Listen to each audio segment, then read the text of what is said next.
pasti dulu Bapak cita-citanya bukan gubernur kan? Ayo aku nanya dulu nih, dulu cita-citanya apa nih waktu kecil lah? Yang pasti nak jadi pemimpin. Dari kecil tuh Pak? Dari kecil dan jadi pemimpin. Jadi jadi pemimpin ini makanya kami waktu itu kan waktu zaman kami ya. Jadi seorang pemimpin itu kebanyakannya dari tentara. Zamannya Bapak ya? Zaman kami. Dan sangat sedikit orang sipil yang jadi pemimpin. Jadi wali kota, jadi bupati, jadi gubernur, jadi menteri apa segala macam. Hampir semua tentara. Sedikit orang yang sipil, termasuk salah satu orang tua kami, Pak Rosman Johan, pernah diberi kesempatan oleh masyarakat untuk jadi wali kota, tapi sangat sedikit sekali. Maka cita-cita kami dulu tuh nak jadi tentara, nak jadi tentara kayak polisi. 4 kali tes akabri, nggak lolos, gagal.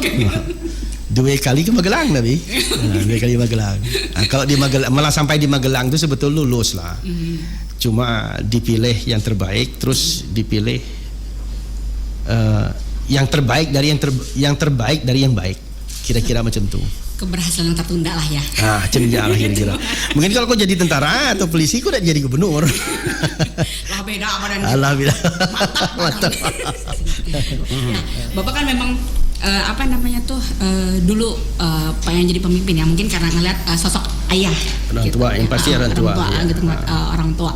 Tapi untuk lingkungan sendiri Pak, memang selain dari lihat dari orang tua, kalau dari sekolah, dari SD, SMP sampai kuliah itu masih tetap pengen jadi pemimpin. Tetap. Jadi kami ini dari kecil, terus terang saja, orang tua itu jadi panutan. Dan ternyata secara teori yang setelah kami baca, setelah kami jadi bupati apa segala macam, kan banyak baca teori bahwa memang yang motivator yang utama itu adalah orang tua. Kebetulan orang tua kami ini adalah birokrat yang waktu masih mudanya, belum married pun beliau sudah jadi camat. Dan perjalanan hidup beliau memotivasi saya secara pribadi. Kami dari 7 bersaudara. Bapak anak ketiga. Yang ngikut jiwa kepemimpinan itu tidak banyak. Dari 7 tuh. Dari 7. Cuma Siko lah. Limited edition. Limited edition. Tapi yang lainnya bukan adik, tapi kecil. Nah, memang ajaran dari orang tua, dari ayah kami Pak Rosman Johan ini paling banyak yang kami dapat, khususnya untuk menjalankan tugas keseharian. Dan kami jadi macam ini tidak terlepas dari daya dan upaya beliau. Coba bayangkan, kami tidak dimanja, tidak pernah dimanja sama sekali, walaupun punya jabatan seperti itu. Walaupun waktu itu camat lah jago, jadi camat tuh lah jago itu. Jago ya. Karena sedikit orang jadi camat. Nah terus kami anak Pak Camat sekolah di Budi Mulia waktu itu SD. Itu SD-nya kalau dulu maksudnya SD kayak apa tuh, Pak, capnya deh gitu, cap sekolah. SD keren. SD keren. Budi Mulia sampai sekarang pun keren, karena didikannya pun bagus. Dan kami sekolah itu jauh dari bandara, dari airport, dari Kampung Dul.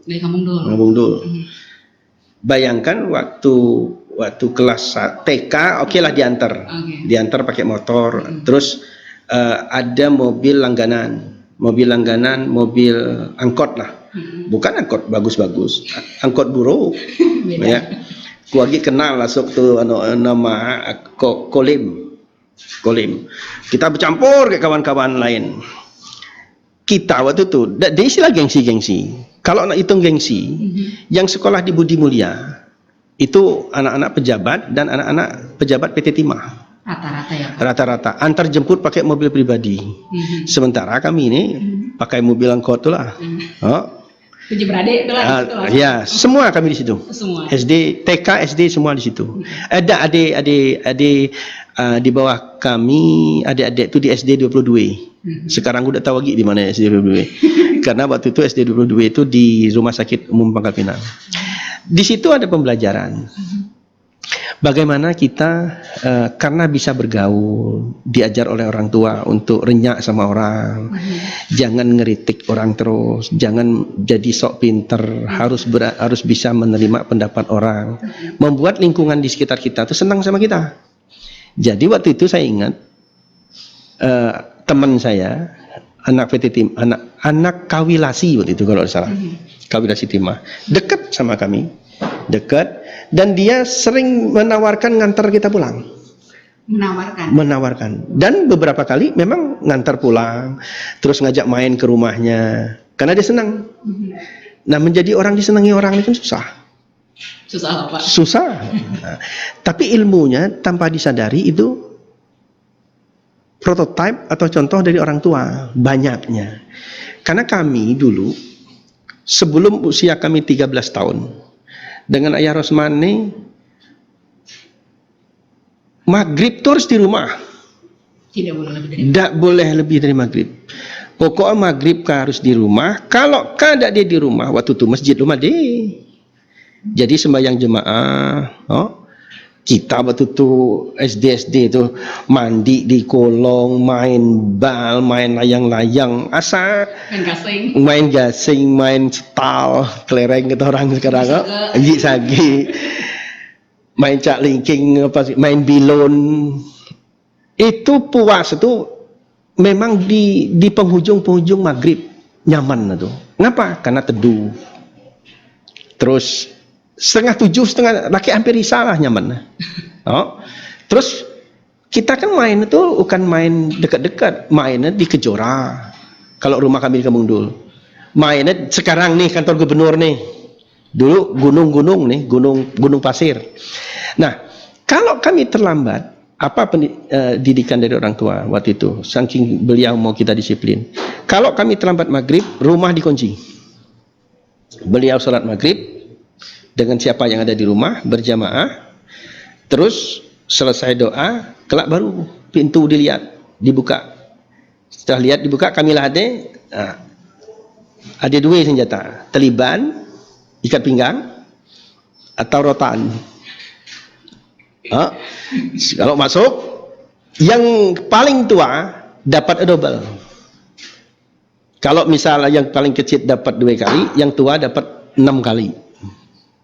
Habis itu pukul-pukul mandi sembahyang. Kalau kita terlambat, kalau kita tidak terlambat, rutinnya, normalnya dia mendidik. Maghrib harus di rumah, sholat berjamaah. Habis sholat berjamaah kita makan bersama. Habis makan bersama, siapa yang bertugas nimba air? Dulu lama dia pompa air, pakai ini, krek, nimba air, masuk air ke drum, cuci piring. Siapa yang digilir cuci piringnya cuci piring. Dek peduli ke laki, dek peduli ke bini. Harus baca cuci piring. Yang dek cuci piring, dek dapat tugas bersih meja, dengar ayah ngomong.